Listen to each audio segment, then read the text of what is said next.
రహస్య సాధనలు యూట్యూబ్ ఛానల్కు స్వాగతం. ముందుగా మా యూట్యూబ్ ఛానల్ సబ్స్క్రైబర్స్ అందరికీ దశమహావిద్యలలో ఒక మహావిద్య అయిన భైరవీదేవి అమ్మవారి జయంతి శుభాకాంక్షలు తెలియజేసుకుంటున్నాము. భైరవీదేవి సాధన ఏ ప్రకారంగా చేయాలి, ఈ సాధన ద్వారా కలిగే ఉపయోగాలు లాభాలు ఏమిటి అనే విషయాన్ని ఈ వీడియో ద్వారా మనం తెలుసుకుందాం.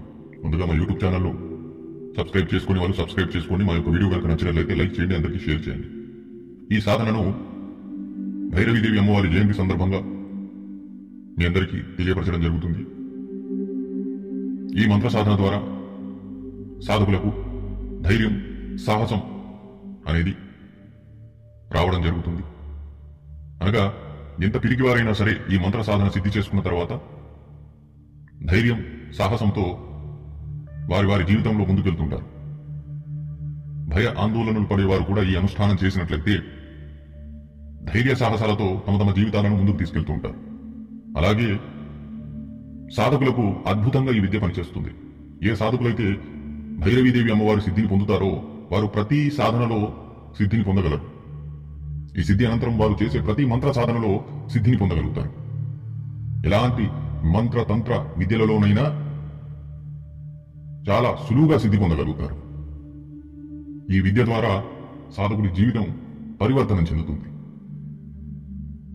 అద్భుతమైన జ్ఞానం కలుగుతుంది. ఎలాంటి విద్యనైనా సిద్ధి చేసుకునేంత సామర్థ్యం ఆ సాధకుడికి వస్తుంది.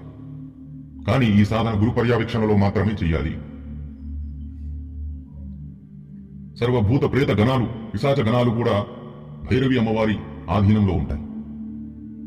ఈ సాధన సాధకులు చాలా జాగ్రత్తగా చేయాలి. ఇష్టానుసారంగా మంత్రాలు తీసుకొని మంత్రాన్ని ప్రయోగించకూడదు. భైరవి సాధన సిద్ధి పొందిన సాధకుడు ఎలాంటి మాంత్రికుడినైనా తాంత్రికుడినైనా చాలా సులువుగా ఓడించగలుగుతాడు, చాలా సునాయాసంగా ఓడించగలుగుతాడు. భైరవీదేవి అమ్మవారిని సిద్ధి చేసుకున్న సాధకుడిపైన ఎలాంటి మంత్ర తంత్ర ప్రయోగాలు పనిచేయవు.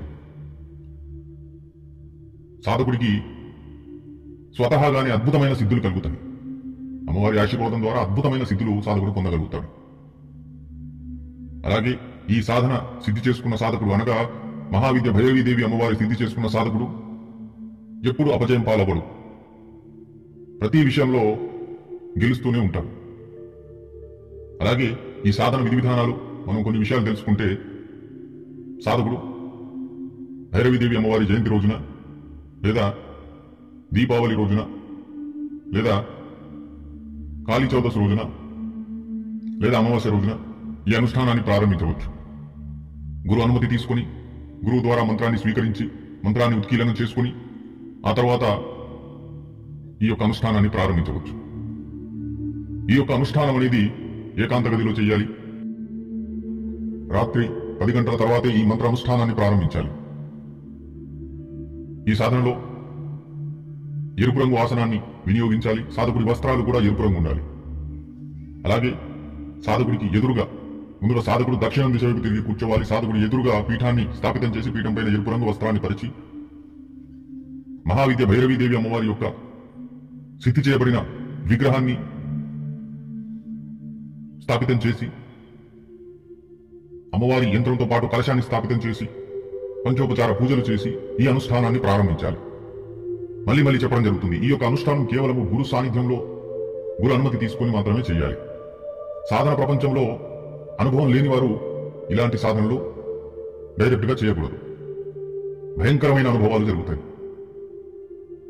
అందుకని భయభ్రాంతులు చెందే వ్యక్తులు, ధైర్యం లేని వ్యక్తులు ఇలాంటి సాధనలు చేయకూడదు.